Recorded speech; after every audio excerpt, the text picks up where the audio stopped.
Introduction of and demonstration about the use of different lab equipments. তারপরে সেকেন্ডটা হলো media preparation, tissue culture media preparation. তারপরে থার্ডটা হলো যে explant, how to prepare the explant. Tissue culture করার জন্য এক্সপ্লেন্ট লাগে, সেই এক্সপ্লেন্টটা কিভাবে প্রিপেয়ার করব সে তার উপর। তারপর স্টেরিলাইজেশন অফ এক্সপ্লেন্টকে কিভাবে স্টেরিলাইজেশন করব। হ্যাঁ, এগুলো আলাদা আলাদা 4 নম্বর এক্সপ্লেন্ট বললাম, স্টেরিলাইজেশন অফ এক্সপ্লেন্ট। তারপর অ্যান্থার কালচার আছে। অ্যান্থার কালচার আমরা আসলে অ্যান্থার দেখাতাম, বের করে মাইক্রোস্কোপের নিচে তোমাদের অ্যান্থার দেখানো হতো। সেই অ্যান্থার কালচারের উপর একটা প্র্যাকটিক্যাল ক্লাস। একটা হলো এমব্রায়ো কালচার, এটা হলো 6 নম্বর এক্সপেরিমেন্ট এমব্রায়ো কালচার। আর একটা হলো প্রোটোপ্লাস্ট ফিউশন এন্ড কালচার। এই 7টা এক্সপেরিমেন্ট তোমাদের ক্লাসগুলো সবগুলোরই হবে। কিন্তু আমি বলে রাখি, যেহেতু আমি মানে চেয়ারম্যান বলতেছি, যে যখন তোমাদের পরীক্ষার বিষয়ে আসবো তখন কিন্তু আমরা সিলেবাস কোনো না কোনো ফর্মে সংক্ষেপ করব। আইদার এক্সপেরিমেন্ট কমাবো অথবা এক্সপেরিমেন্টের মধ্যে কন্টেন্ট কমাবো, তোমাদেরকে যাতে সহজে পরীক্ষা নিতে পারে সেই বিষয়ে সেভাবে পরীক্ষা নেওয়া হচ্ছে। তোমরা জানো তো নাকি? সহজ করে কিন্তু তোমাদের পরীক্ষা নেওয়ার ব্যবস্থা করা হচ্ছে। এমনকি সিলেবাস থিওরিতেও কমানো হবে, প্র্যাকটিক্যালেও কমানো হবে, অ্যাটলিস্ট 50%। তোমাদের এই যে তোমরা ভুলে যাওয়াটাই স্বাভাবিক।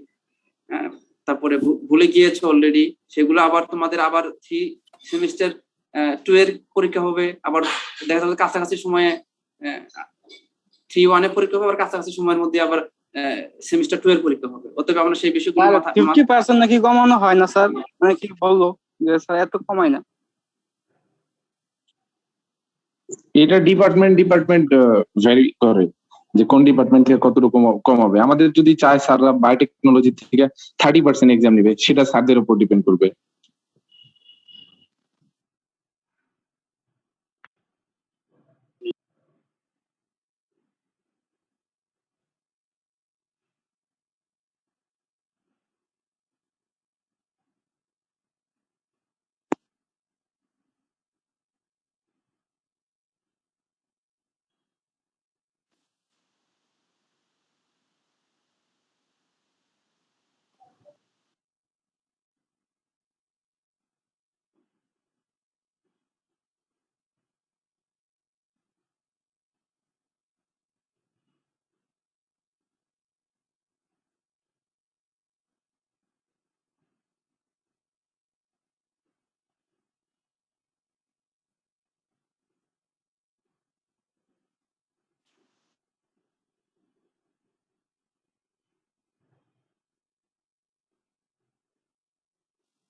স্যার আপনাকে শুনতে পাচ্ছি না স্যার। হ্যালো, এখন শুনতে পাচ্ছ? জি স্যার, শুনতে পাচ্ছি স্যার। আসলে একটু আগে মানে লাইনটা ডিস্টার্ব হয়ে গিয়েছিল, আবার রিকভার হয়েছে। ঠিক আছে, আমরা এই এক্সপেরিমেন্টের মধ্যে ল্যাব ডিজাইন, তারপরে ল্যাবের সেফটি প্রসিডিউর, যেটা তোমরা থিওরিতে পড়েছো ওইটারই আমি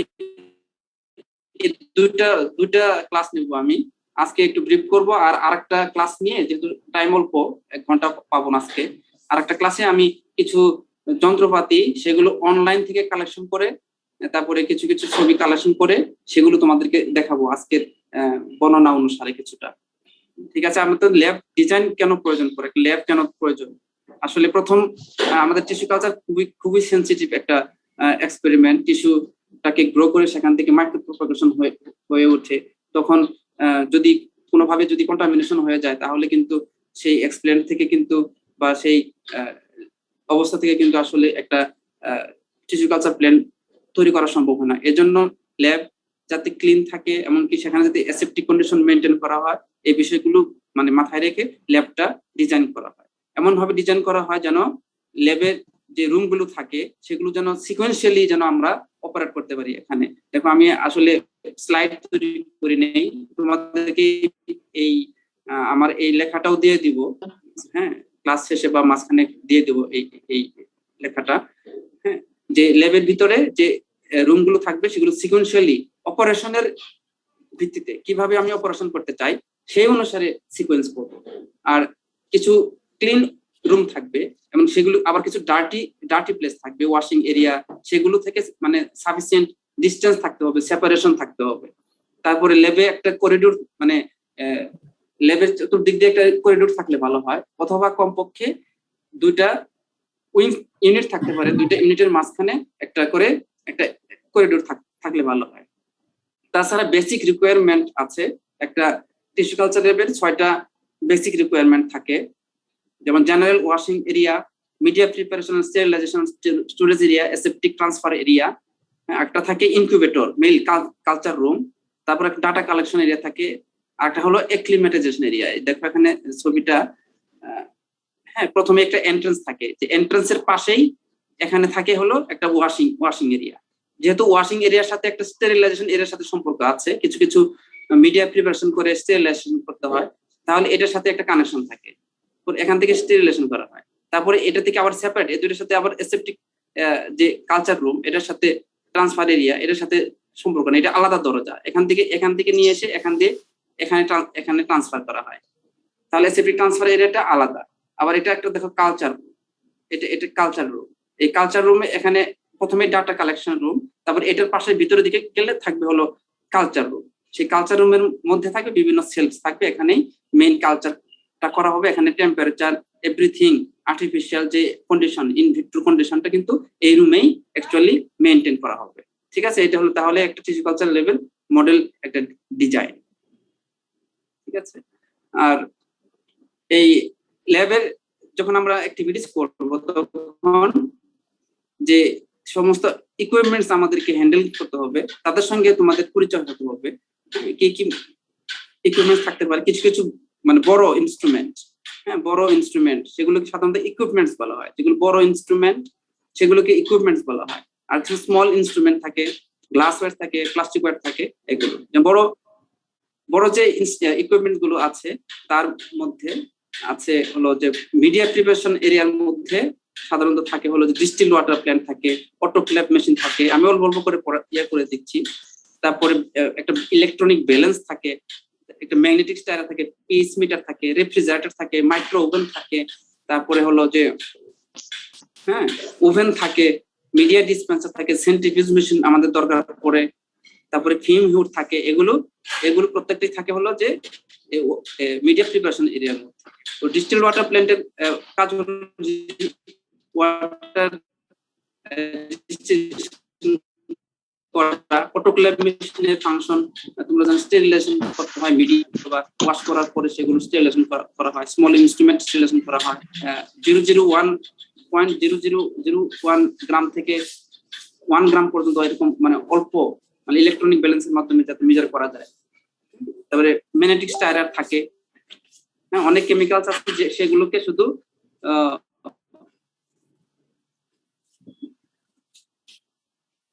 স্টারিং করলে হয় না, মিক্স আপ করার জন্য তাদেরকে একই সাথে হিট দিতে হয় এবং স্টারিং করতে হয়। এটার নাম হলো হট প্লেট ম্যাগনেটিক স্টাইরার। তার পিএইচ মিটারের কাজ তোমরা জানো, পিএইচ মিটার করতে হয়। রেফ্রিজারেটর লাগবে স্টোর করার জন্য, মাইক্রো ওভেন, তারপরে হট ওভেন লাগবে, মিডিয়া তৈরি করতেই ওভেন লাগবে, হ্যাঁ, তারপর সেন্ট্রিফিউজ মেশিন লাগবে, মানে কিছু কেমিক্যাল তৈরি করতে অথবা সেল সেন্ট্রিফিউজ করতে, অথবা একটা মিডিয়াকে মানে মিডিয়া সেপারেশন করতে, সেখানে সেন্ট্রিফিউজ মেশিন দরকার পড়বে। Film hood important. Film hood কি আসলে দেখবা যে কিছু কিছু ল্যাবের ভিতরে আরেকটা এডিশনাল একটা চেম্বারের মতো থাকে, আমাদেরও আছে এখানে ফিল্ম হুড, অথবা এটা অনেক সময় না থাকলে পরে অনেক সময় লিমিনারি আর প্রিলিমিনারি এর মধ্যে করা হয়। এটার মধ্যে যে সমস্ত কেমিক্যালস সাধারণত সেপারেট করার সময়, লিকুইড করার সময় দুর্গন্ধের সৃষ্টি হয়, যেমন ক্লোরোফর্ম, মার্কেপ্রিথানল, এই ধরনের কেমিক্যালস গুলো যখন সেপারেশন করা হয় তখন দুর্গন্ধ সৃষ্টি হয়। এগুলো তখন এই ফিল্ম হুডের মধ্যে করা হয়। ফিল্ম হুডের পাশে থাকে একটা এক্সজস্টার থাকে, তখন গন্ধটা এক্সজস্টার টেনে নিয়ে হ্যাঁ লেবের বাইরে ছেড়ে দেয়, তাহলে যে কাজ করবে তাহলে এই দুর্গন্ধ থেকে সে রক্ষা পাবে। আর অ্যাসেপ্টিক ট্রান্সফার এরিয়াতে থাকবে লেমিনার এয়ার ফ্লো ক্যাবিনেট, সেখানে অ্যাসেপ্টিক ট্রান্সফরমেশন অফ এক্সপ্লেন করা হয়, যেখানে অ্যাসেপ্টিক ট্রান্সফরমেশনের কাজটা করা হয়, অর্থাৎ যে প্ল্যান্ট থেকে টিস্যু কালচার প্ল্যান্ট প্রডিউস হবে সেটা ট্রান্সফরমেশনের মেইন কাজটা কিন্তু লেমিনা এয়ার ফ্লো কেমিক্যালের মধ্যে করতে হয়। লেমিনা এয়ার ফ্লো কেমিক্যালের মধ্যে একটু ডিটেলস আরো পরে বলবো। তারপরে ফিল্টার স্টেরিলাইজেশন করতে হয়। কিছু যে সমস্ত কেমিক্যালস দিয়ে মিডিয়া তৈরি করা হবে সেই কেমিক্যালস গুলোকে অনেক সময় অটোক্লেভ করা যায় না। হ্যাঁ, স্টেরিলাইজেশনের তোমরা অনেক জানো যে স্টেরিলাইজেশন বিভিন্ন ভাবে করা যায়, অটোক্লেভ করে স্টেরিল, তারপর ফিল্ট্রেশন করে। হ্যাঁ, কিছু কিছু কেমিক্যালস আছে সেগুলো হিট লেভেল, সেগুলোকে অটোক্লেভ করা যায় না, তাহলে সেগুলোকে ফিল্টার স্টেরিলাইজেশন করা হয় অথবা ভ্যাকুয়াম পাম্প স্টেরিলাইজেশন করা হয়। তখন তাহলে ফিল্টার স্টেরিলাইজেশনের জন্য ফিল্টার থাকবে, সেই ফিল্টার আমাদের ল্যাবেও ফিল্টার আছে, আমি তোমাদেরকে ছবি বের করে দেখাবো। লাক্স মিটার হলো যে লাইট ইন্টেন্সিটি কন্ট্রোল করতে হয় কালচার রুমের মধ্যে, তাহলে একটা লাক্স মিটার থাকবে, থার্মোমিটার থাকবে, শেকার থাকবে। শেকার কিছু কিছু ক্ষেত্রে মানে যেটা সব ক্ষেত্রে লাগে না, যখন সেল অথবা সাসপেনশন সেল কালচার করা হয় তখন শেকারের প্রয়োজন পড়ে। মাইক্রোস্কোপ লাগবে স্টাডি করতে, সেল স্টাডি করতে বা অ্যান্থার দেখতে হলে, এগুলো দেখতে হলে মানে মাইক্রোস্কোপ লাগবে। তারপরে সেল কাউন্ট করার জন্য হিমোসাইটোমিটার লাগবে। তোমরা একটু নামগুলো, ফাংশন গুলো মানে মনে রাখবে। তারপরে স্মল কিছু ইনস্ট্রুমেন্ট আছে, এগুলোর নাম বললেই spatula, knives, scissors, forceps, scalpel, spirit lamp, এগুলো। তারপর গ্লাভস থাকবে, মেজারিং টেপ, অটোক্লেভেবল টেপ, কিছু কিছু যখন নাকি স্মল ইনস্ট্রুমেন্টকে যখন করা হবে, অটোক্লেভ করা হবে, সেগুলোকে আটকা রাখতে হয় টেপ দিয়ে। কিন্তু সেই টেপ গুলো যদি অটোক্লেভেবল না হয়, যদি নর্মাল টেপ হয়, তাহলে অটোক্লেভ করার সময় কিন্তু গলে যাবে, সেজন্য এগুলোকে বলেছে অটোক্লেভেবল টেপ। তারপরে টাইমার, তারপরে পিপেট, ডিফারেন্ট সাইজের pipette, pipette pump, pipette tips, হ্যাঁ, এগুলো থাকবে। এগুলো মাইনর কিছু ইনস্ট্রুমেন্ট। আর দেখো গ্লাস ওয়ারের মধ্যে এগুলো থাকে, তোমরা জানো এগুলো অনেকেই, দেখাইতে পারলে তো ল্যাবে থাকলে তো ল্যাবের পরিবেশটা একটু দেখলে পরে ভালো লাগতো। এখন তো এইভাবে শুধু থিওরির মতো লাগছে তোমাদের কাছে। Erlenmeyer flask, volumetric flask, conical flask, test tube থাকবে, পেট্রি ডিশের মধ্যেই পেট্রি ডিশ থাকবে, কালচার টিউব থাকবে, স্ক্রু ক্যাপ বোতল, মেজারিং সিলিন্ডার, এগুলো সবই মিডিয়া তৈরি করতে অথবা কোনো কেমিক্যাল স্টোর করতে অথবা স্টক সলিউশন তৈরি করতে, ওয়ার্কিং সলিউশন তৈরি করতে এগুলো প্রয়োজন পড়বে। পিপেট, গ্রাজুয়েটেড পিপেট, যে কোনো সময় যদি কেমিক্যালসটা যদি ডেঞ্জারাস হয়, হ্যাঁ, অনেক সময় গ্রাজুয়েটেড পিপেট ব্যবহার করতে হয়। তারপরে মাইক্রো পিপেট, হ্যাঁ, তারপরে প্লাস্টিক র্যাকস, বাস্কেট, ওয়াশ বোতল, বিভিন্ন রকমের এই ধরনের কিছু গ্লাসওয়্যার আছে। এবার কিছু মেজর ইকুইপমেন্ট বলো। স্যার, পিপেটের যে ক্লাসিফিকেশনটা আছে, তিনটা দেওয়া আছে ওখানে স্যার, তিনটার আলাদা আলাদা মানে নাম কেন দেওয়া হয়েছে? জি স্যার, পাস্টার পিপেট, গ্রাজুয়েটেড পিপেট, তারপরে হলো যে আর কোনটা, মাইক্রো পিপেট। জি স্যার। হ্যাঁ, পাস্টার পিপেট হলো যে যখন নাকি করা হয়, কিছু ডিস্টিলেশন করা হয়, সেটা কিন্তু একটা ওই যে দেখবা যে বক আকৃতির এক ধরনের পাইপেট আছে, ওই ধরনের পাইপেট গুলো। আর গ্রাজুয়েটেড পাইপেট আছে, এগুলো কিন্তু আসলে ওই যে যেটা হলো একটু বড়, একটু বড়, ওটার সাথে আবার পাইপেট 8 লাগে, এক ধরনের লম্বা। হ্যাঁ, তুমি জিজ্ঞাসা করলে তো আমি ছবিতে স্পেসিফিক্যালি দেখাবো। একটু 50 ml এর আছে, তারপরে 10 ml এর আছে গ্রাজুয়েটেড পাইপেট, সেখানে লেখা থাকে গ্রাজুয়েটেড পাইপেট, সেটার মধ্যে মানে লেখা থাকে যে 1 ml, 2 ml, 3 ml, এভাবে 50 ml পর্যন্ত থাকে, আবার কোনটা 10 ml পর্যন্ত থাকে। তো সেটার একটা পাইপেট 8 থাকে, পাইপেট 8। সেই পাইপেট 8 দিয়ে আমি যদি প্রথম পুশ করি, মানে সেটার মধ্যে আবার পাইপেট 8 যেটা, সেটার মধ্যে থাকে, স্ক্রু থাকে, সেই স্ক্রু দিয়ে আমি যদি সেটাতে কন্ট্রোল করতে পারি, মানে হাতের মধ্যেই থাকে, একটা হলো মানে একটা পুশ করতে হয় আর একটা পুল করতে হয়। যখন পুল করব তখন সেই পাইপেটের মধ্যে উঠবে, কতটুকু উঠবে, আমি যদি মানে 50 ml এর পাইপেটের মধ্যে যদি 15 ml নিতে চাই, তাহলে আমি সে পর্যন্ত পুশ করে, আবার যদি একটু বেশি ওঠে তখন আমি পুশ করে ছেড়ে দিতে পারবো। এটা হলো গ্রাজুয়েটেড পাইপেট। কিছু আছে মাইক্রো পাইপেট। মাইক্রো পাইপেট হলো মানে একেবারে মাইক্রো লেভেলের, মানে 1 ml অথবা 20 মাইক্রোলিটার, 100 মাইক্রোলিটার, 200 মাইক্রোলিটার, এরকম অ্যামাউন্ট যদি আমি মেজার করতে চাই তখন এই মাইক্রো পাইপেট লাগে, সেগুলো আলাদা। এগুলো কয়েকটা মাইক্রো পাইপেট আবার কয়েক ধরনের আছে, ঠিক আছে? কিছুটা আইডিয়া পেয়েছো? জি স্যার।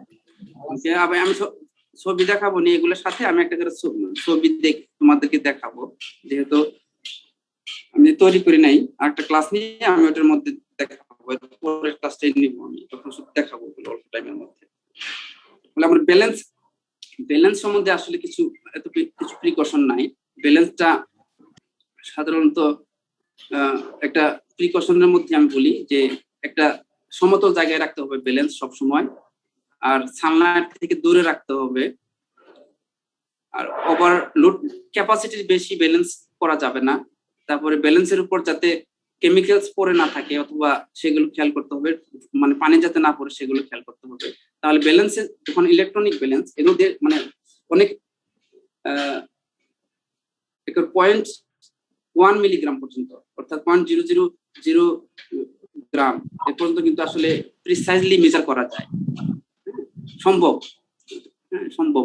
10 মিলিগ্রাম আমি 10 মিলিগ্রাম করেছি, তারপরে 1 মিলিগ্রাম করেছি আমি নিচে, কিন্তু 0.1 মিলিগ্রামও সম্ভব। এক ধরনের ইলেকট্রনিক ব্যালেন্স আছে, সেটা মানে বাতাসের, আমি যখন ব্যালেন্সটা যখন দরজা খুলবো, একটা যে এয়ার প্রেসার কারণে দেখা যাচ্ছে কোনো সময় 1 মিলিগ্রাম বা 2 মিলিগ্রাম একটা ওয়েট শো করে, কিন্তু সেই ক্ষেত্রেও কিন্তু তোমাদেরকে মেজার করতে হবে। সেক্ষেত্রে কি করতে হবে, মানে যখন আমি দরজা বন্ধ করে আমি একটা তার মধ্যে দিব, আবার আমি দরজা খুলে দেখবো আসলে মানে জিরো হয়েছে কিনা, অটো জিরো করার সিস্টেম আছে। তারপরে যদি 10 মিলিগ্রাম নিতে হয় আমি আবার 10 মিলিগ্রাম পরিমাণ আবার দিব, দিয়ে আমি আবার দরজা বন্ধ করবো, দরজা বন্ধ করে দেখবো যে 10 মিলিগ্রাম হলো কিনা। হ্যাঁ, কারণ আমি দরজা বন্ধ করা অবস্থায় সেটা দিয়েছি, আমার কন্টেনারটা অথবা একটা কোনো বোল্টিং পেপার অথবা কোনো ওয়িং পেপার দিয়েছি, আবার দরজা বন্ধ করা অবস্থায় সেটা মিটার নিতে হবে, এমনকি দরজা বন্ধ করা অবস্থায় দেখতে হবে এটাতে মানে পরিমাণ মতো হয়েছে কিনা, এরকম সূক্ষ্ম অতি অল্প পরিমাণ যখন মেজার করা হয়।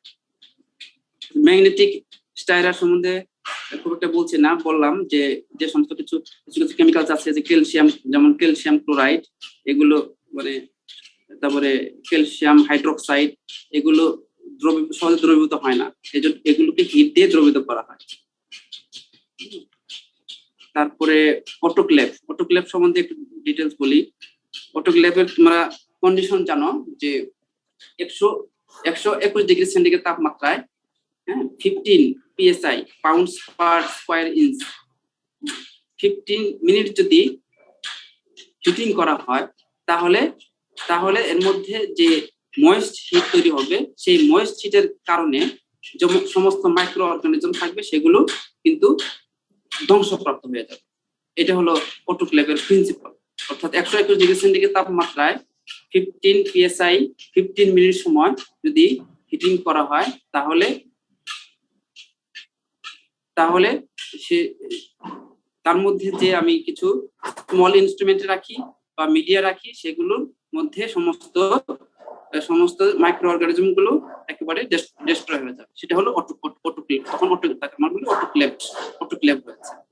এটার প্রিন্সিপাল হলো যে অটোক্লেভের মধ্যে ময়েস্ট হিট তৈরি হয়। এই ময়েস্ট হিট এত বেশি ধ্বংসাত্মক যে মাইক্রো অর্গানিজমের সেল মেমব্রেনকে রাপচার করে পরে ধ্বংস করে ফেলে।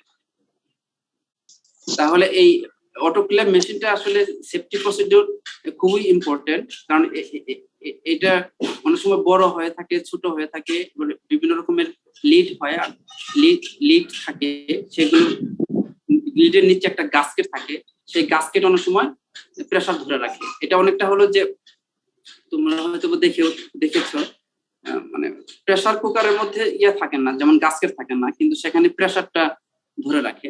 অনেক সময় সেটা গাস্কেট থাকে যেন প্রেসার বের না হয়ে যায়, গাস্কেট থাকে লিডের জাস্ট নিচে।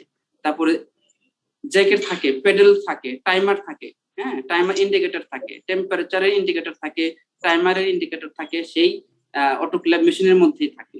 এমনকি এই অটোক্লেভ মেশিনটা মানে অনেক সময় অ্যালুমিনিয়াম দিয়ে তৈরি হয়, অনেক সময় স্টিল দিয়ে অথবা স্টেনলেস স্টিল অথবা বিভিন্ন রকমের মেটাল দিয়ে তৈরি হয়ে থাকে। তো অটোক্লেভ মেশিন অপারেটের ক্ষেত্রে কিছু প্রিকশনস আছে। সেই প্রিকশন গুলো হলো যে যেহেতু এখানে অনেক হাই টেম্পারেচার উঠে 121 ডিগ্রি সেন্টিগ্রেড তাপমাত্রা এবং হাই প্রেসার, অতএব যদি এবার এই অটোক্লেভ মেশিনের মধ্যে কিন্তু যে ময়েস্ট হিট তৈরি হয়, কিসের থেকে তৈরি হবে ময়েস্ট হিট? অর্থাৎ এর মধ্যে আমরা পানি সাপ্লাই দিয়ে থাকি, এর ভিতরে আমরা পানি সাপ্লাই দিয়ে থাকি। যখন ওই টেম্পারেচারটা যখন 100 ডিগ্রি সেন্টিগ্রেড তাপমাত্রায় তো পানি ফুটতে থাকে, তারপরে 121, তাহলে কি হয় এখানে ময়েস্ট হিট যে সমস্ত পানি এই এর মধ্যে থাকে, অটোক্লেভ মেশিনের মধ্যে থাকে, এগুলো সব তখন এগুলো কিন্তু তখন ভেপার হতে থাকে। ভেপার হয়ে সেখান থেকে স্টিম তৈরি হয়। সেই স্টিমটা তখন অটোক্লেভ মেশিনের মধ্যে ছড়ায় পড়ে এবং সাথে সাথে প্রেসার কাজ করে। তাহলে এর ভিতর যে পানি দেওয়া হবে, এই পানি যদি কোনোভাবে না থাকে বা পানি যদি কম পড়ে যায়, তখন কি হবে? হয় ব্যাপার হবে না, না হলে ওর ভিতর নিচে যে কয়েল থাকে, ইলেকট্রিসিটির মাধ্যমে তো এটা চলবে, তাই না? তখন যে কয়েল থাকবে সেই কয়েলটা কিন্তু মানে আগুন ধরে যাবে এবং অটোক্লেভ মেশিন কিন্তু বাস্ট হয়ে যাবে। এর জন্য পানির লেভেলটা চেক করতে হয়। হ্যাঁ, ওটা একটা লেভেল লেখা আছে। এমনকি নিচে কন্টেইনার, যে পর্যন্ত আমি কিছু যন্ত্রপাতি বা আমাদের প্রয়োজনীয় যে সমস্ত করতে চাই, যে সমস্ত যন্ত্রপাতি আমি অথবা আমাদের সাবস্টেশন গুলো রাখি, তার নিচে একটা স্টেজের মতো থাকে। ওই স্টেজের উপরে পর্যন্ত পানির একটা লেভেল সেখানে ইন্ডিকেট করা থাকে। ওইটা সবসময় অটোক্লেভ চালু করার আগে বা অটোক্লেভ অপারেশন করার আগে চেক করে নিতে হবে পানির লেভেলটা। আর হলো যে এটা যখন লাগানো হবে, যেহেতু হাই প্রেসার এখানে তৈরি হবে, খেয়াল করতে হবে যাতে কোনো লিকেজ না থাকে। গাস্কেটটা নড়াচড়া করলো কিনা, ওই যেটা প্রেসার ধরে রাখে, সেই গাস্কেটটাকে ভালো করে প্লেস করতে হবে, চেক করতে হবে, এমনকি যাতে ডিসপ্লেস না হয়ে যায়। এবং সেটাকে চেক দেওয়ার জন্য অনেক opposite screw of lid should be tightened simultaneously. Opposite স্ক্রুকে আগে হালকা টাইট করতে হয়। হ্যাঁ, পাশাপাশি দুটো স্ক্রুকে টাইট করলে কি হবে, আরেক দিকে খোলা হয়ে যাবে, অথবা গাস্কেট ডিসপ্লেস হবে, অথবা আরেক পাশে কিন্তু উঁচু হয়ে যায়। সেখান থেকে কিন্তু পরে কিন্তু আবার ওই পাশে কিন্তু স্ক্রু লাগানো যায় না। তোমরা এটা প্র্যাকটিক্যালি বিভিন্ন সময় দেখে থাকবে। অপোজিট স্ক্রু আগে লাগানো হয়। খোলার সময়ও একই কাজ, খোলার সময়ও একই রকম কাজ করতে হয়। So don't over tighten the screw to avoid the damage of gasket. হ্যাঁ, স্ক্রুগুলোকে মানে ওভার টাইট করা যাবে না। ওভার টাইট করলে যে গাস্কেট যা আছে, যে প্রেসার মেনটেন করে, ওটা অনেক সময় থেতলে যায়, অনেক সময় নষ্ট হয়ে যেতে পারে। ওই জন্য ওভার টাইট করা যাবে না। ওভার টাইট করলে আরেকটা প্রবলেম আছে, তুমি যখন খুলতে যাবে আবার, তখন তোমাকে মানে যুদ্ধ করতে হবে রীতিমতো। হ্যাঁ, সহজে তুমি নিজেই খুলতে পারবে না। হ্যাঁ, একদিকে তোমার কাজের সময় চলে আসবে, আর দিকে খুলতে পারবে না। আবার যখন নাকি এর সঙ্গে ময়েস্ট হিট মিলে, তখন আরো টাইট করে ফেলবে অনেক সময়। এর জন্য মানে এত বেশি টাইট করা যাবে না, নরমাল যে টাইট করলেই চলে, যাতে প্রেসার বের না হয়, এতটুকু টাইট করতে হয়। Use permanent marker to mark your medium. এটা কেন পরিষ্কার না, তাই না? হ্যাঁ, আমি যে মিডিয়ামটা অটোক্লেভ করব, সেই মিডিয়ামটাকে কিন্তু মার্ক করতে হবে যে এটা আমি এখন অটোক্লেভ করলাম। এর সঙ্গে অটোক্লেভের আর যেগুলো যন্ত্রপাতি থাকে, সেগুলোর গায়ে একটা অটোক্লেভেবল টেপ আছে। সেই অটোক্লেভ টেপের সাথে একটা কালার ফিক্স অটোক্লেভ, সেটা যখন অটোক্লেভ করা হয়, অটোমেটিক্যালি সেটা কালার হয়ে যায়। সেটা যদি কেউ তুলে ফেলে, যে সমস্ত যদি বক্স হয়, এটা দুইটা বক্সকে যখন আমি সিল করে দেবো এটা দিয়ে, তখন এটা আমি লাগিয়ে দেবো। যদি এটা ওপেন করি আমি কোনো কারণে, তাহলে কিন্তু টেপটা ছিঁড়ে যাবে। তাহলে কিন্তু বুঝতে হবে যে এটা অটোক্লেভ করা হয়েছিল, কিন্তু পরে খোলা হয়েছে। আর যদি ওটা থেকেই যায় টেপটা, তাহলে কিন্তু বুঝতে হবে যে এটা তাহলে অটোক্লেভ করা হয়েছে। আর যদি টেপ আছে কিন্তু কালার হয় নাই, এর মানে কি, এটা আমি তৈরি করেছিলাম অটোক্লেভ করার জন্য, বাট আমি এটাকে অটোক্লেভ মেশিনের মধ্যে দেইনি, তখন কিন্তু কালার তৈরি হয় না, একটা ব্ল্যাক কালার তৈরি হয়। ঠিক আছে, তাহলে অটোক্লেভ মেশিন, অটোক্লেভের প্রিন্সিপাল জানতে হবে। অটোক্লেভ স্যার মেশিনের ট্যাপ কালারটা বুঝতে পারিনি স্যার। বুঝতে পারোনি? না স্যার। হ্যাঁ, ইয়ার মতো অনেকটা টেপ, সোজা কথা টেপ, সেটা হলো বোল্টিং পেপারের, অনেকটা বোল্টিং পেপার আছে না, বোল্টিং পেপারের মতো পেপারটা, মানে পেপারের স্ট্রাকচারটা, কিন্তু এটা টেপের মতো, ফিতার মতো, একটা ফিতার মতো। সেই ফিতার এক পাশে আঠা থাকে, টেপ, স্কচ টেপ যেরকম আঠা থাকে, এটার আঠা থাকে, কিন্তু এটা স্কচ টেপ না, কিন্তু এটা কাগজের তৈরি, বোল্টিং পেপারের তৈরি। স্কচ টেপ তো প্লাস্টিক, স্কচ টেপ যদি দেওয়া হয় তাহলে কিন্তু গলে যাবে, স্কচ টেপ অটোক্লেভেবল না। কিন্তু এইটা যে কাগজের তৈরি বোল্টিং পেপারের মতো, এটা হলো অটোক্লেভেবল, এর এক পাশে আঠা যুক্ত থাকে। তাহলে আমি মনে করো একটা বক্সের মধ্যে কিছু ছোট ছোট যন্ত্রপাতি অথবা টিপস এগুলো আমি তুললাম, অথবা মিডিয়ামটা আমি একটা বোতলের মধ্যে তুললাম, সেটাকে আমি মিন করতে চাই যে এটা অটোক্লেভ করা হবে।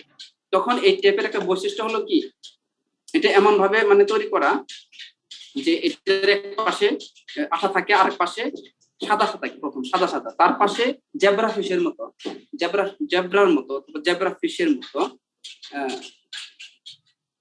ডোরা কাটা, চতুর্দিকের ডোরা কাটা থাকে।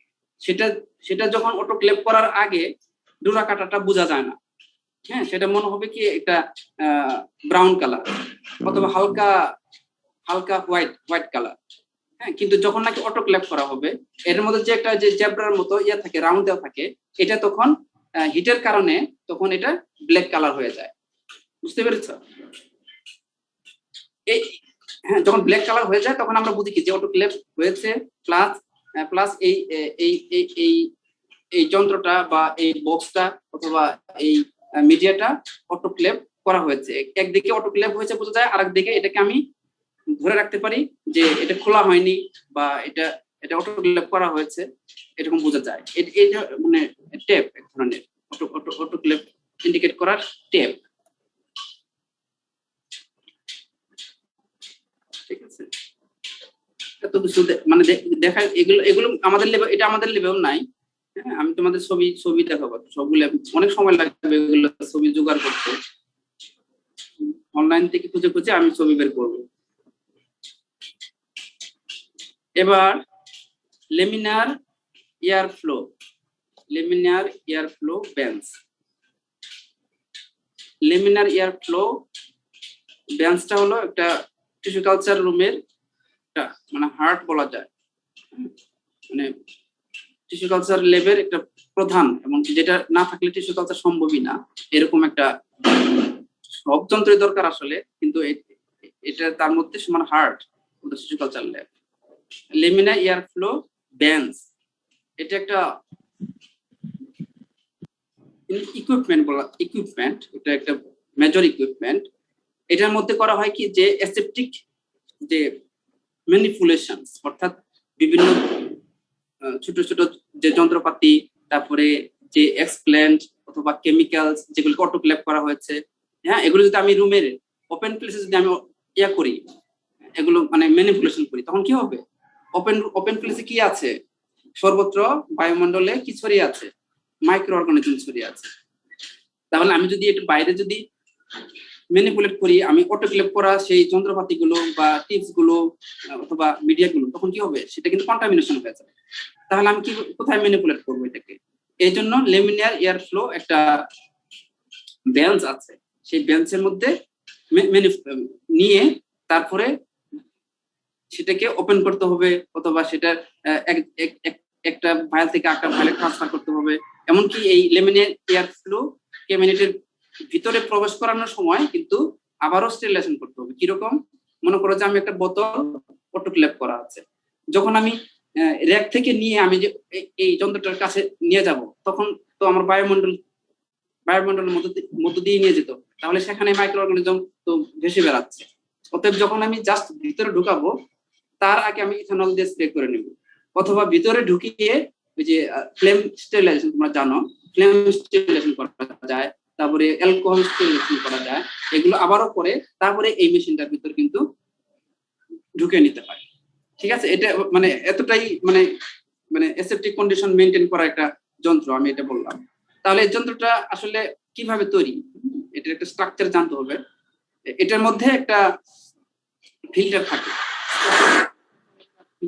সেই ফিল্টারটার নাম হলো high efficiency particulate air filter, যে HEPA filter, high efficiency particulate air filter থাকে। এটা কি করে, মনে করো যে আমি এই বেঞ্চটার সামনে এই যন্ত্রটা সামনে রেখে আমি বসবো, তোমরা ছবি দেখেছো থিওরিতে, হ্যাঁ তোমাদের দেখানোর কথা স্লাইডে দেখিয়েছি, একটা ছবিও আছে সেখানে, আমরা দেখিয়ে থাকি সাধারণত। আমিও দেখাবো এটা, ঠিক আছে। আমি যখন যন্ত্রপাতিগুলো দেখাবো একটি গ্লাস আমি সবগুলি আবারও দেখাবো। তারপরে এই ফ্রন্ট সাইড আমি যে পাশে বসবো এটা তো দরজা, হ্যাঁ এই যন্ত্রটার একটা দরজা থাকবে, সেই যন্ত্রটার সামনে বসে আমি কাজ করবো। তাহলে এটাও তো একটা দরজার মতো। তাহলে আমি যদি এই দরজা দিয়ে যদি কোনো মিডিয়া প্রবেশ করাই অথবা কোনো যন্ত্র প্রবেশ করাই, তাহলে এখান থেকে কি ঢুকবে, এখান থেকে কিন্তু বাতাস ঢুকবে তার সাথে। যদি আমি অ্যালকোহল স্টেরিলাইজেশন করি, ফ্লেম স্টেরিলাইজেশন করি ভিতরে, কিন্তু তার সঙ্গে কিন্তু বাতাসটা ঢুকবে, তাহলে বাতাসটা কি হবে, বেঞ্চের মধ্যে যে ছড়ায় পড়বে, আমার গা ঘেঁষে তখন আমার শরীরের ধাক্কায় কিন্তু কিছু বাতাস ভিতরে চলে যাবে। তাহলে কি এই হেপা ফিল্টারটা অপোজিটে একটা ফিল্টার থাকবে, সেই ফিল্টারটা বাহির থেকে মানে আমার অপোজিট পোর্শন থেকে বাতাস টেনে নিয়ে আসবে, বাতাস টেনে নিয়ে এসে এই ফিল্টারের মধ্যে দিবে, এই ফিল্টারের মধ্যে দিবে। সেটার দেখো সাইজ হলো 3.3 মাইক্রোলিটার, ফিল্টারটার যে পোর সাইজ 0.3 মাইক্রোলিটার। হ্যাঁ, এই 0.3 মাইক্রোলিটার মাঝখান দিয়ে বাতাস প্রবাহিত হয়ে বেঞ্চের উপর দিয়ে এসে আমি যেখানে বসবো সে আমার গা ঘেঁষে বাতাসটা আমার পিছন দিকে চলে যাবে। তাহলে কি আমার শরীরের ধাক্কার যে বাতাসটা এটা কি ভিতরে যেতে পারবে না, বরং ওই যে হেপা ফিল্টার থেকে যে বাতাস তৈরি হবে এটা তো ইলেকট্রিসিটির মাধ্যমে চলবে, তাই না? ভিতরে ফ্যান আছে প্লাস ফিল্টার আছে। ফ্যান এসির মতো বাতাস টেনে নিয়ে আসবে, এমনকি ছেড়ে দিবে, ফিল্টার করে বেঞ্চের মধ্যে ছেড়ে দিবে। ফলে আমার শরীরে ধাক্কার কারণে বা আমার এদিক থেকে যে বাতাসটা যাবে তার চাইতে বেশি ফ্লো অপোজিট পোর্শন থেকে আসবে। এটার নাম হলো পজিটিভ প্রেসার। হ্যাঁ, air blown by a blower is passed through these filters and this is a positive air pressure is maintained from inside to outside. Inside থেকে এই প্রেসার বাতাসটা তৈরি হবে, এমনকি আউটসাইডে আমার শরীরের ঘেঁষে বাইরে চলে যাবে। হ্যাঁ, তাহলে কি মানে আমার শরীরের সাথে বা আমার শরীরে বা আমার কাপড় চোপড়ে যদি মানে অনেক সময় মাইক্রোঅর্গানিজম ব্যাকটেরিয়া থেকে থাকে সেগুলো মানে যেতে পারবে না, কারণ একটা পজিটিভ এয়ার প্রেসার আমার শরীরের এগেইনস্টে সময় প্রবাহিত হবে। আরো সবচেয়ে বড় কথা হলো কি, এটা তো মানে এভাবে মেনটেন করতে হবে যে, আর তাই বলে তো আমি আমার শরীর থেকে যাতে না যায় আমার হাত, হ্যাঁ সেটাও খেয়াল করতে হবে, আমার হাতটাকে অ্যালকোহল দিয়ে স্টেরিলাইজ করতে হবে। আর এখানে যখন কাজ করবে তখন নিশ্চয়ই জামা কাপড়গুলো, হ্যাঁ যারা কাজ করে তারা সাধারণত জামা কাপড়গুলো মানে একটু ডার্টি যাতে না হয় সেটাও খেয়াল রাখতে হয়। হ্যাঁ, ডার্টি কাপড় চোপড়ে জীবাণু বেশি থাকে, ব্যাকটেরিয়া বেশি থাকে। যদিও পজিটিভ প্রেসার বলতেছি, তারপরে লোড যদি বেশি হয় বা অ্যাক্সিডেন্টাল তো যেতেও পারে, হ্যাঁ যেতেও পারে, সেটা সাধারণত বিষয় তো আছে। তাহলে যে মানে আমি প্রিন্সিপালটার জন্য বলতেছি, তাহলে পজিটিভ এয়ার প্রেসারটা কি? এই পজিটিভ এয়ার প্রেসারটা does not allow any particle to enter in the working area of the bench. Preliminary air flow যে ক্যাবিনেটটা এই বেঞ্চের ভিতরে প্রবেশ করতে পারবে না। তাহলে এই অবস্থার মধ্যে আমরা ভিতরে কিছু যন্ত্রপাতি আমরা হ্যান্ডলিং করবো যখন, বা মিডিয়া ট্রান্সফার করবো যখন, বা এক্সপেরিমেন্ট যখন আমরা টিউবের মধ্যে দেবো, কালচার টিউবের মধ্যে দিব, তখন কিন্তু এই কাজটা করে নিতে হয়। তারপরেও সন্দেহ থাকে, হ্যাঁ যে আমি তো এটা বাহির থেকে ভিতরে প্রবেশ করে নিলাম, অ্যালকোহল দিয়ে স্টেরিলাইজ করে নিলাম, এবার ভিতরে যে আমি ওপেন করার সময় কি হবে, যদি থেকে থাকে ব্যাকটেরিয়া তাহলে তো কন্টামিনেশন হবে, তখন হলো ফ্লেম স্টেরিলাইজেশন করতে হবে। ফ্লেম স্টেরিলাইজেশন কাদের করা যাবে, কাদেরকে করা যাবে না সেটাও জানতে হবে, তাই না? তাহলে সাধারণত যদি একটা মেটাল হয়, মেটাল বা সিজার যদি হয়, ফর এক্সাম্পল সিজার যদি হয়, এটাকে আমি কিন্তু ফ্লেম স্টেরিলাইজেশন করতে পারবো। আর যদি বোতল হয়, তোমরা জানো যে যদি যদি সেটা গ্লাস বোতল হয়, গ্লাস বোতলটা ওপেন করার পরে ফ্লেম স্টেরিলাইজেশন করতে হয় কিন্তু, হ্যাঁ, যে সিপিটা খুললে সিপিটাও ফ্লেম স্টেরিলাইজেশন করতে হয়, এমনকি বোতলের যে ইয়াটা ওপেনিংটা সেটাও কিন্তু স্টেরিলাইজেশন করতে, পরে আবার মিডিয়াটা ট্রান্সফার করে সেটা কিন্তু আবারও কিন্তু ইয়া করে, একবার খোলার সময় আবার লাগানোর সময় দুই সময় কিন্তু ফ্লেম স্টেরিলাইজেশন করা হয়। ঠিক যেভাবে কিন্তু মেইনটেইন করা হয় ভিতরে। আর তোমরা বলতে পারো যে এই ইকুইপমেন্টের মধ্যে স্যার আগের থেকেই তো ব্যাকটেরিয়া যে থাকতে পারে, তাই না? আমি তো আর সবসময় কাজ করবো না, যখন কাজ করবো না তারপরেও তো এটার ভিতরে তার এয়ার টাইট থাকবে না, সবসময় খোলা হবে, আমি যত কাজ করবো বের হবো, হ্যাঁ, এটা তো এয়ার টাইট না, এয়ার টাইট বলা হয়নি কখনো। এটা কিন্তু এর ভিতরে বাতাস যে ঢুকে বসে থাকে, বাতাস যে যখন ঢুকে বসে থাকবে তখন তো এর মধ্যে ব্যাকটেরিয়াও দিয়ে বসে থাকবে। তাহলে কাজ শুরু করার আগে ল্যামিনিয়া এর ফ্লো ক্যাবিনেটের মধ্যে এই ফ্যাসিলিটিসটা থাকে, যেটা ইউভি লাইট থাকে, ইউভি লাইট থাকে। তাহলে আমি যখন কাজ শুরু করব তার আধা ঘন্টা আগে ইউভি লাইটটা অন করে দেব। যে আমি যখন কাজ শুরু করব তার প্রথমে কাজ হলো আমি ইউভি লাইট অন করে দেব, দরজাটা বন্ধ করে, নিশ্চয়ই, হ্যাঁ, দরজাটা বন্ধ করে ইউভি লাইট অন করে দেব। ফলে এর ভিতরে যত ব্যাকটেরিয়া থাকবে সেগুলো ইউভি লাইটের কারণে কিন্তু ডেস্ট্রয় হয়ে যাবে, মারা যাবে। আধা ঘন্টা পরে যখন আমি ওপেন করার আগেই কিন্তু আমাকে এটার মধ্যে যে ব্লোয়ার আছে, যে ব্লোয়ারটা, এই যে পজিটিভ এয়ার প্রেসারের যে ব্লোয়ারটা, এই ব্লোয়ারটা অন করতে হবে। তাহলে কয়টা সুইচ? একটা ব্লোয়ারের জন্য সুইচ থাকবে, আর একটা লেমিনার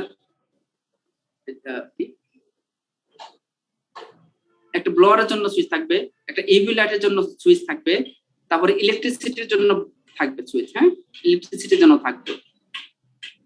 কেন থাকবে? কারণ আমি যদি রাতে কাজ করি সেখানে লাইট লাগবে, তাহলে লাইটের জন্য একটা সুইচ থাকবে, আর একটা পাওয়ার থাকবে, চারটা থাকতে পারে। কিন্তু একটা পাওয়ার, অর্থাৎ লেমিনার এয়ার ফ্লো ক্যাবিনেটটা আমি অন করছি এজ এ হোল, তারপরে আমি ইলেকট্রিসিটি এটা পাওয়ার, এটা একটা পাওয়ার দিয়ে অন করলাম, তারপরে আমি এটার মধ্যে একটা আধা ঘন্টার জন্য ইউভি লাইট চালাবো, তাহলে এটা অন করবো। তারপরে আধা ঘন্টা পরে আসে আমি, হ্যাঁ, ইউভি লাইট অন করে কি আমি দরজা খুলবো বা হাত ঢুকাবো বা চোখ, মানে আমার বডি ঢুকাবো না? যদি ঢুকাও তাহলে ক্ষতিকর, কারণ ইউভি লাইটটা কিন্তু ভিতরে, ইউভি লাইট তখন তোমার স্কিনে লাগবে অথবা চোখে লাগতে পারে। অতএব আগে ইউভি লাইট অফ করতে হবে, অফ করে তারপর ব্লোয়ার ছাড়তে হবে। তারপর ব্লোয়ার ছাড়লে কি হবে? পজিটিভ প্রেসারে ভিতরের যে মাইক্রো অর্গানিজম গুলো ইউভি লাইটের কারণে মারা গিয়েছে, ডেড বডি, সেগুলো কিন্তু এদিকে চলে আসবে। আর সাথে সাথে আমি ইথানল দিয়ে আর একটু মুছেও নিতে পারি, মুছে নিয়ে তারপরে আমি সেখানে বসে আস্তে করে ধীরে ধীরে সরছে, মানে তারপরে কিছু কেমিক্যালস প্রবেশ করিয়ে অথবা তারপরে ইথানল দিয়ে করে স্টেরিলাইজেশন করে, এমনকি ভিতরে খুব সাবধানে ফ্লেম স্টেরিলাইজেশনের ব্যবস্থা রেখে তারপরে সেগুলো সেখানে কাজ করতে হবে। তো বুঝতে পারছো মনে হয় কিছুটা, খুবই ইম্পর্টেন্ট। অনেকক্ষণ কথা বললাম, কিন্তু তোমরা তাহলে লেমিনিং এয়ার ফ্লো ক্যাবিনেট বৈশিষ্ট্য শিখবে, তারপর প্রিন্সিপাল শিখবে, এমনকি কিভাবে স্টেপ বাই স্টেপ অপারেট করতে হবে সেটা একটু শিখবে ভালো করে, খুবই ইম্পর্টেন্ট। এরপরে centrifuge machine,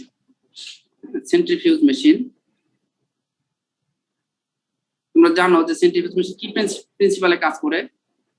sir, centrifugal force.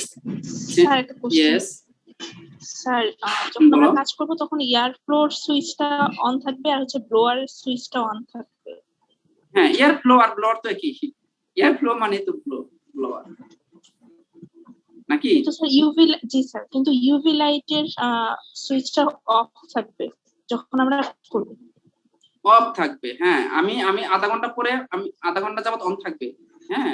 On করার পরে আমি যখন কাজ করতে যাব, ওপেন করব, তখনই ইউভি লাইটটা খেয়াল করতে হবে আমি আধা ঘন্টার মধ্যে কাজ শুরু করব না, আধা ঘন্টা যাবত যেন ইউভি লাইট থাকে, তারপরে অফ করব, অফ, হ্যাঁ অফ করে দিয়ে সেখান থেকে ডেড বডি গুলো মুছে, মানে ব্লোয়ার দিয়ে ব্লোয়ার চালু করে দেবো, একবার ব্লোয়ার চালু করে দেবো, ব্লোয়ার চালু করে দেবো, ফলে ফলে সেখানকার ডেড বডি গুলো মানে বাতাসে মানে বের হয়ে আসবে, তারপরে ইথেনল দিয়ে মুছে নিব।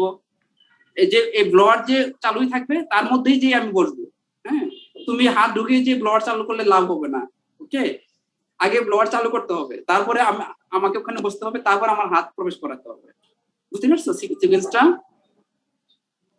স্যার যখন ইউভি লাইটটা অন ছিল স্টেরিলাইজেশনের জন্য তখনও কি ব্লোয়ারটা অন থাকবে? যখন আমি কাজ করছিলাম হ্যাঁ না, হ্যাঁ যখন তোমার ইউভি লাইটটা অন থাকে তখন ব্লোয়ার অন করার দরকার নেই, হ্যাঁ করার দরকার নেই, মানে অযথা তখন কেন দেব আমি ভিতরে ওরকম করার দরকার নেই, বরং ওটা করলে সমস্যা হয়। যখন ইউভি লাইট অন থাকবে তখন কি থাকবে, তখন কিন্তু আমার এই লেমিনি এয়ার ফ্লো ক্যাবিনেটটা কিন্তু ক্লোজ থাকবে, ঠিক না?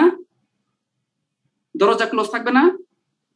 জি আনসার করো। জি স্যার, এয়ার টাইট থাকবে। জি স্যার, হ্যাঁ জি স্যার। এয়ার টাইট না, জাস্ট ক্লোজ থাকবে, হ্যাঁ ক্লোজ থাকবে, দরজার মতো ক্লোজ থাকবে। তখন যদি আমি এয়ার গুলো চালু করে দেই একসাথে কি ঘটনা ঘটবে? তখন তো বাতাস ভিতরে একটা ঝামেলা তৈরি হবে, বাতাস বের হতে পারবে না, হ্যাঁ বাতাস বের হওয়ার জায়গা হয় আমি যে জায়গায় কাজ হবে না, অথবা আরেকটা অ্যাক্সিডেন্ট হতে পারে। এটা মানে বাতাসের একটা প্রেসার, এটা মানে হতে পারে বাস্ট আর কি, হতে পারে। যদিও এটা এয়ার টাইট না, বাতাস বের হয়ে যেতে পারে, কিন্তু এত বাতাস সে বের করে দিতে পারবে না তখন সাইড সুইটে যেখানে ফাঁকা টাকা আছে, ঠিক আছে? এখানে মেইনলি বাতাসের ফ্লোটাই কাজ করে। কিন্তু এই যে বললাম যে চতুর্দিকে তো এয়ার টাইট না, ফাঁকা আছে, লিকেজ আছে, তোমরা তো প্রশ্ন করতে পারো স্যার ওই লিকেজ দিয়ে তো ঢুকবে, ব্যাকটেরিয়া ঢুকতে পারবে না, ঢুকলেও আমার বেঞ্চের মধ্যে যেতে পারবে না। কেন যেতে পারবে না? সেখানে একটা এয়ার ফ্লো অল টাইম কাজ করতেছে। সেই এয়ার ফ্লো কোথা থেকে আসতেছে? এই যে 3 মাইক্রোলিটার এই ছিদ্র দিয়ে বের হয়ে আসতেছে। যে বাতাসটা আসবে সেই বাতাসটা পরিশুদ্ধ। এই বাতাসটা কন্টামিনেটেড যে বাতাসটা আমার গায়ের পোর্শনের বাতাস বা অন্য পোর্শনের যে বাতাস, সেগুলো দরজা দিয়ে বের করে নিয়ে আসবে আমার শরীরের পাশ দিয়ে। বুঝতে পেরেছ? হ্যাঁ বুঝতে পেরেছ? বাতাসটা একটু যে ফিল্টারের মাধ্যমে যে বাতাসটা তৈরি করতেছে মেশিনটা, এই মেশিনটা এই বাতাসটাই ওখানে মানে করবে, প্রভাব বিস্তার করবে। তখন মানে আমার অপোজিট সাইড থেকে আমার শরীরের দিকে বাতাস প্রবাহিত হয়ে আমার শরীরে গা ঘেঁষে বাতাসটা আমার পিছনের দিকে চলে যাবে, ঠিক আছে? তাহলে এটাকে অন করে রাখার দরকার নেই। হ্যাঁ তোমার প্রশ্নে এটাকে অন করে রাখার দরকার নেই, অন করলে বরং ভিতরে মানে টাইট হয়ে যাবে, হ্যাঁ ভিতরে বাতাস জমে যাবে, সেটা দরকার নেই। তুমি যদি কখনো করেও দাও এয়ার ব্লো, আধা ঘন্টা যাবত ইউভি লাইট আছে, আধা ঘন্টা যাবত তুমি যদি মনে করো যে আমি একটু দিলাম দিয়ে তখনই মানে 1-2 মিনিটের মধ্যে বন্ধ করে দিতে হবে। আবার এমন কিছু লেমিনি এয়ার ফ্লো ক্যাবিনেট আছে, তোমাকে বলে রাখি, তুমি চাইলেও তুমি এয়ার ব্লো দিতেই পারবে না। হ্যাঁ কিছু খুবই অটোমেটেড আছে, খুবই অটোমেটেড এই সিস্টেমটা। তুমি এয়ার ব্লো দিতেই পারবে না, কাজই করবে না, সুইচ কাজ করবে না। ওইভাবেই অটোমেটেড করা। কারণ কেন কাজ করবে না? আসলে সিস্টেমটা হলো দেওয়ার দরকার নেই, কিন্তু অনেকে ভুল করে দিতে চায়। তার ভুল করাটা বন্ধ করবে কিভাবে? এমন ভাবে মেশিনটা তৈরি করে ইউভি লাইট যখন দিবা তোমার তখন এয়ার ব্লো কাজই করবে না, সুইচ। এমনও আছে, আমি দেখেছি। আচ্ছা ঠিক আছে, তাহলে এয়ার ব্লো দেওয়ার দরকার নেই, করে দিলি। তুমি যখনই ইউভি লাইট অফ করবা সঙ্গে সঙ্গে দিয়ে দিবা। হ্যাঁ তুমি যদি কখনো এক্সপেরিয়েন্স নিতে চাও তুমি দিয়ে দেখো, মানে অনেক বেশ জোরে বাতাসে প্রভাবিত হয়, বেশ জোরে প্রবাহিত হয়।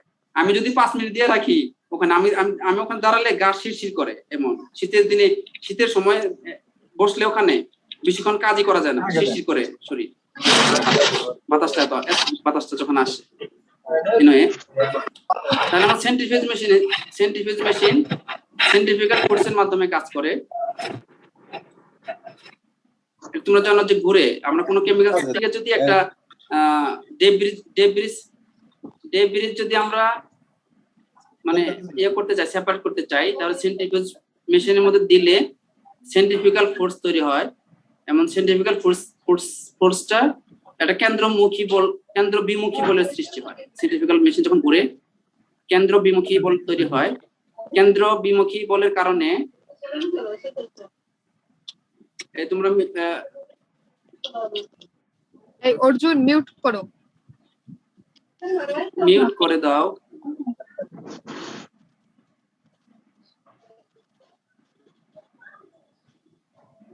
নিশাত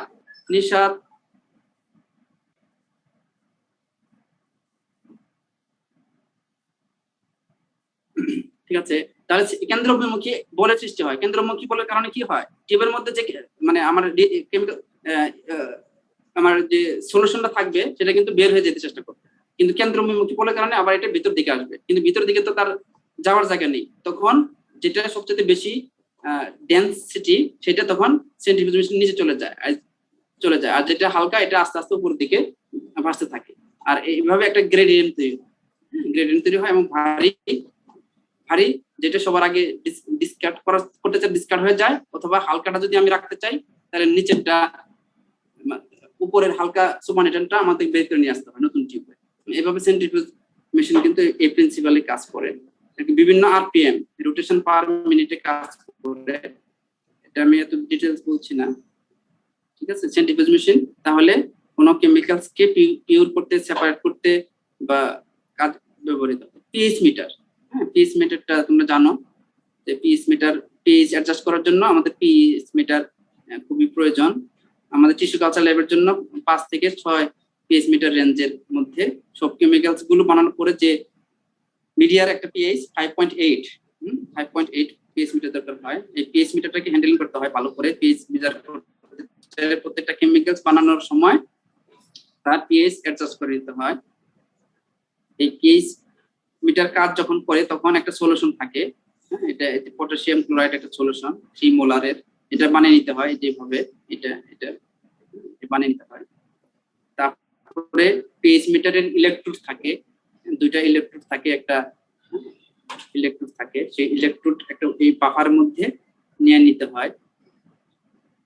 তারপরে কিছু যাতে কোনো ভিতরে যাতে বাবেল না থাকে, তারপরে যে সলিউশনটা আমি পেজ নির্ণয় করব সেটা যেন মানে আস্তে করে এটা নাড়াচাড়া করতে হবে যেন মানে হোমোজেনাসলি। তোমাদের ক্লাস আছে কি ঠিক 12টাই?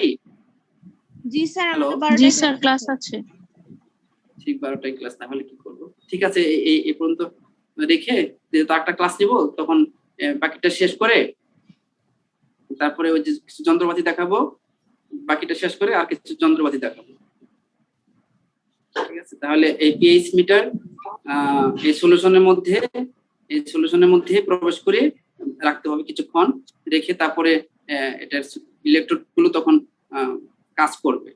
আর যখন পিএইচ মিটার যখন আমি সলিউশনের মধ্যে দেবো আস্তে আস্তে কিন্তু সেই দ্রবণটা কিন্তু নাড়াচাড়া করতে হবে যাতে সেটেল না হয়ে যায়, তাহলে মানে ভালো পিএইচ দিবে। যখন পিএইচ মিটারে হলো ডিজিটাল, যখন ডিজিটাল তখন এটা স্থির হয়ে যাবে, রিডিংটা যখন স্থির হয়ে যাবে সেই রিডিংটা আমরা তখন অ্যাকসেপ্ট করব।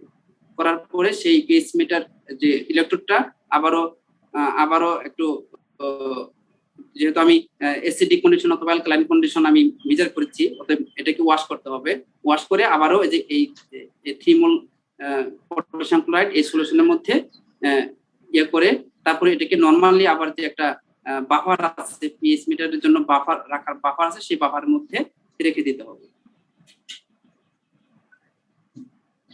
ঠিক আছে। তাহলে আমরা পটাশিয়াম ক্লোরাইড কি নিউট্রালাইজ করার জন্য ইউজ করা হয়েছে? পটাশিয়াম ক্লোরাইডটা আবার বলো স্যার, পটাশিয়াম ক্লোরাইড এখানে কেন ইউজ করা হচ্ছে এই সলিউশনটা? এটা কি নিউট্রালাইজ করার জন্য?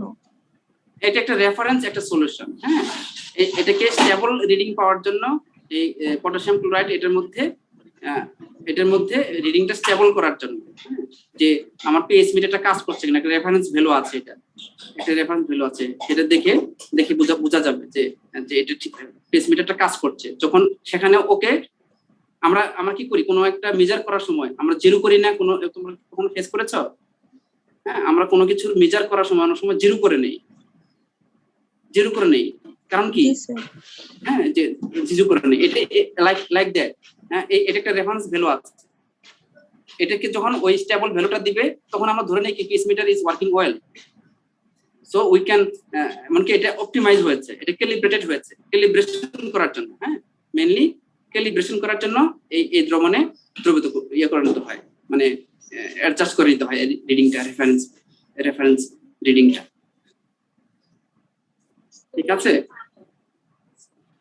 তো আরো তোমাদের প্রশ্ন থাকলে এগুলো একটু মানে নোট করে রাখো। আজকে যে 12টা বেজেই গেল, হ্যাঁ, তাহলে তোমরা নেক্সট ক্লাস মানে যাবে হয়তো বা, আর তোমরা যদি টাইম থাকে আমাকে বলো, আমি কন্টিনিউ করি। স্যার স্মল ইনস্ট্রুমেন্ট এটা ইকুইপমেন্ট বলতে পারবো না? কি বললাম বুঝতে পারিনি। স্যার এখন শেষ করে দেন স্যার, আমাদের ইনস্ট্রুমেন্টস গুলোকে ইকুইপমেন্ট বলতে পারবো না? শেষ করে দেন স্যার। আচ্ছা, আজকে শেষ করছি, তাহলে নেক্সট ক্লাসে আবার তোমাদেরকে লিংক জানিয়ে দেবো, তখন তোমরা আমাকে প্রশ্ন করবে, আর মানে বাকিটুকু শেষ করবো, প্লাস আমি কিছু ছবি দেখাবো নেক্সট ক্লাসে। হ্যাঁ, সে পর্যন্ত ভালো থাকো, যোগাযোগ রেখো যারা রিপ্রেজেন্টেটিভ আছো। তোমরা আমাকে তো টাইম একটা বলেছো আগামী বৃহস্পতিবারের কথা, সেটা আমার মাথায় আছে, তারপরেও আরো মানে যোগাযোগ রাখো। সবাই ভালো থাকো, আল্লাহ হাফেজ। আসসালামু আলাইকুম।